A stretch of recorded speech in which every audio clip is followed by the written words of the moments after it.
90% of engines don't die of old age. They're killed by bad advice and terrible habits that have been normalized for decades. Today, we're revealing the best habits the mechanics swear by that can help your car live longer and still push beyond 500,000 miles like new. The true lifeblood of your vehicle is oil. Fresh oil does more than lubricate your vehicle. It also helps in removing microscopic metal shavings. It controls heat, it blocks the buildup of sludge, and ensures that the moving parts function optimally. Now, at this point in time, somebody might ask, how soon should I change my vehicle's oil? Mechanics who've seen engines last 500,000 miles know the sweet spot is usually every 3,000 to 5,000 miles, and not the 10,000 mile interval as advertised in factory manuals, especially in tough conditions. Another fluid we need to look at is transmission fluid, which helps to lubricate, cool, and clean our vehicle's transmission to ensure smooth gear shifting.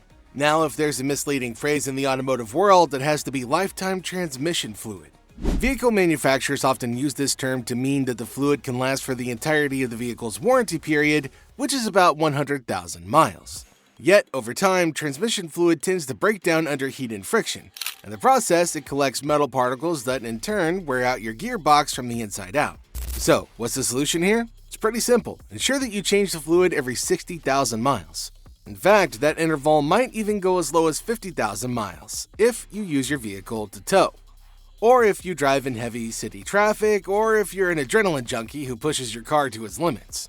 Also, while at it, it's important to always stick to the fluid type that your manufacturer has specified instead of universal fluids hyped up in the market.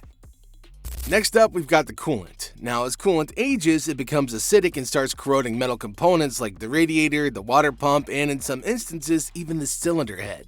This is particularly serious considering that not a lot of people pay attention to this, and it can cause a crap ton of damage and a really big bill. Best thing to do here is flush your system every 3 to 5 years or after every 35 to 50,000 miles. Now, we also can't overlook the differential and the transfer case fluids. So, differential and transfer cases are the components that allow your vehicle's wheels to move at different speeds and distribute power in four-wheel drive and all-wheel drive systems. This means that their fluids endure extreme pressure, heat, and friction. Now, over time, they lose their protective properties and expose the components to damage. So, to stay on the safe side, ensure that you change the fluids every 25,000 to 50,000 miles, or even sooner in case you subject your vehicle to towing or off-roading conditions. Now, in this next section, we're going to talk about the timing belt. Its function is to keep your camshaft and your crankshaft moving in perfect synchronization, thus allowing the valves and pistons to work together in harmony. But there's a catch. In the event that this belt breaks, the harmony is disrupted, the valves collide with the piston, and the end result is a need for a complete engine rebuild or even a replacement. Even more shocking is the wrong advice the factory manuals give concerning the replacement of this belt. Rather than the 100,000 mile interval given by manuals, it's advised to do so every 55 to 60,000 miles. Now, in the same light, you should also ensure that you replace the tensioner, the idler, and the water pump at the same time you replace the belt. Another hidden component that could be the difference between your car giving out after 100,000 miles or still running strong at 500,000 miles is your spark plugs. These tiny electrodes are responsible for igniting the air-fuel mixture inside the engine and creating the controlled explosions that keep the car moving. If not replaced on time, these plugs wear out and produce weak sparks that in turn cause misfires and poor combustion. The poorly burned fuel then makes its way into the catalytic converter and causes overheating and eventual engine failure. However, you can protect yourself from that anguish by replacing your spark plugs every 55,000 to 70,000 miles. Also, top quality is key here, so ensure that you always use high-quality iridium or platinum plugs that match your manufacturer's specifications. And before we continue, if you're finding this breakdown helpful, make sure to hit that subscribe button so you don't miss out on valuable videos in the future. Now, you might think that the fuel you get from the gas station is clean, and that assumption might be the reason you end up spending upwards of $4,000 in engine repairs or even a replacement. That brings us to the fuel filter, whose work it is to trap dirt, rust, and other debris before it ever reaches your engine. However, over time, that filter becomes clogged, and this forces the fuel pump to work even harder than it was designed to. The end result? Fuel flow drops, and both power and fuel economy begin to decline. If you don't address the problem, then the fuel pump fails, and your pocket's going to feel the sting. To avoid all of that, ensure you replace the fuel filter every 30,000 to 60,000 miles. Alright, it's time to talk about yet another part that most drivers never think of, the positive crankcase ventilator valve, better known as the PCV valve. Now this little guy controls the pressure inside the engine by recycling gases that escape from the combustion chambers. This problem comes about when it clogs up or it gets stuck, as it causes pressure to build up. This can then cause seals to blow out and oil to leak into the intake. To neutralize this risk, ensure that you replace a valve every 30,000 to 50,000 miles. On the other hand, the mass airflow sensor is critical to your car's engine health as it measures how much air enters into the intake, thus allowing the computer to calculate the perfect air-to-fuel ratio. The problem comes about when it gets dirty or gets coated with a bunch of debris as it culminates in the car beginning to hesitate, which can then translate into extra fuel burn and an overall declining performance.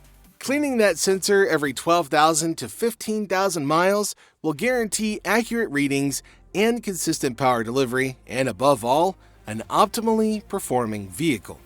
Now, even perfect parts and maintenance can help push your vehicle to that 500,000 mile mark. But all of your bad habits behind the wheel can easily undo the longevity of your engine and the high performance that you're going for over time. Now, one of the big bad habits that we have to point out is starting your engine and following it up with a cold rev. Now, a lot of drivers have this misguided belief that revving the throttle right after startup can help you warm up your engine even faster, right? But the simple truth here is that doing this actually increases friction, and it additionally causes a bunch of extra stress to the bearings and the pistons, as the oil is still super thick and it hasn't fully circulated everywhere yet. So instead of revving your engine like you're Vin Diesel in Fast and the Furious, start it up and give it about 30 seconds to a minute or 2 minutes to allow your oil pressure to stabilize. No revving needed. Then you can drive until the temperature gauge climbs up to optimal levels. Just drive gently. You also need to avoid excessive idling, as it results in the engine building less optimal pressure, burning fuel inefficiently, and accumulating harmful deposits. The smart move here is to minimize idle time or simply shut the engine off if you're going to be stationary for a while. You also need to check your tire alignment and rotation habit, as a misalignment means uneven tire wear, suspension strain, and extra load on your engine and your drivetrain, which can all equal up to some very expensive repairs. To be on the safe side, do an alignment every 6,000 to 10,000 miles. And no, hitting potholes on the opposite side of the road is not an easy, effective way of getting a free alignment.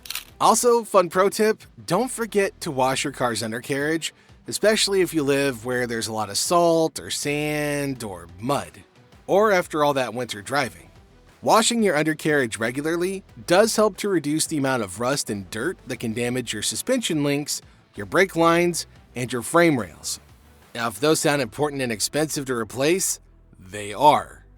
So that time at the car wash, spending a little bit of money, can actually save you big in the long run.